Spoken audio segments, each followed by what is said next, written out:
Jadi saya sedang di perbenihan kakao. Ya.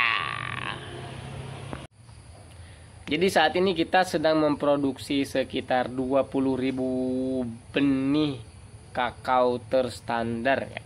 Jadi 20.000 ini ada dua klon MCC dan klon BL50 ya.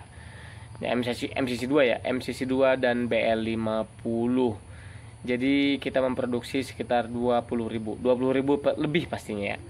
Nah, jadi nanti yang di sertifikasi setidaknya ada 20.000 benih nanti.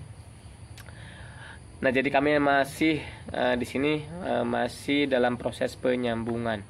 Saya mungkin baik pengalaman aja ya, dari pengalaman ada beberapa faktor yang perlu diperhatikan dalam proses penyambungan kakao. Ini menentukan tingkat keberhasilan dari kakao itu sendiri. Jadi ketika sambung, kalau misalkan hal-hal ini tidak diperhatikan, itu biasanya banyak yang gagal. Terlebih, jadi di Sukabumi ini memiliki kelembaban tinggi. Jadi daerahnya cukup lembab. Jadi karena cukup, apalagi musim hujan kayak gini ya. Ini sekarang musim penghujan nih.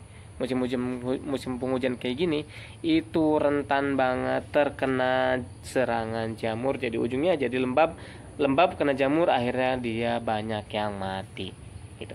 Jadi saya akan menunjukkan beberapa hal fase kritis yang perlu diperhatikan dalam produksi benih kakao dari sambung. Jadi biasanya setelah dilakukan grafting seperti ini dibungkus. Nah, inilah fase-fase kritis di mana kita harus menjaga kelembaban dan gimana caranya dia tidak terserang oleh jamur. Jadi karena di sini tadi saya bilang di sini kelembabannya tinggi, jadi akhirnya kalau kena hujan itu biasanya banyak yang mati, banyak yang gagal. Nah, seperti itu. Nah, fase kritis disinilah yang memang kita harus jaga. Jangan sampai ketika disungkup itu lembabnya tinggi banget, jadi akhirnya dia banyak yang mati. Disitulah fase kritisnya. Nah, ketika itu terjadi, jadi akhirnya nanti banyak yang mati. Untuk mencegahnya, solusi dari hal tersebut supaya keberhasilannya tinggi, makanya salah satu upaya yang paling mudah adalah dengan menyimpannya di ruang atau di greenhouse seperti ini dengan kondisi atap yang tidak terkena hujan secara langsung benihnya. Nah, kalau itu dijaga dengan baik, jadi insya Allah tingkat keberhasilannya tinggi. Jadi salah satu tipsnya adalah penggunaan sungkup massal. Penggunaan sungkup massal itu maksudnya adalah menggunakan ruangan yang memang kedap udara ya, tidak menimbulkan atau tidak menjadikan ruangan itu lembab seperti itu. Jadi sungkup massal ini penting. Kondisi seperti ini yang di simpan greenhouse ini memang belum dikategorikan sungkup massal. Jadi sungkup massal baiknya itu memang langsung menggunakan plastik dan nanti ujungnya tidak menggunakan plastik individu seperti ini.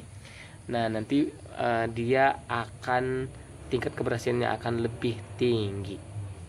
Nah, kayak ginilah kalau misalkan udah jadi. Seneng kan lihatnya tuh. Jadi ini sebagian kecil, ini yang susulan. Yang sebelumnya adalah yang saya di konten-konten saya sebelumnya. Nanti saya masukkan. Nah, disinilah dia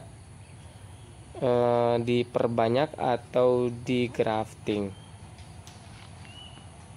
Itu yang bisa dapat saya sampaikan. Saya mengucapkan terima kasih. Sebagai informasi, benih ini akan disebarluaskan nanti sekitar bulan Maret awal, Maret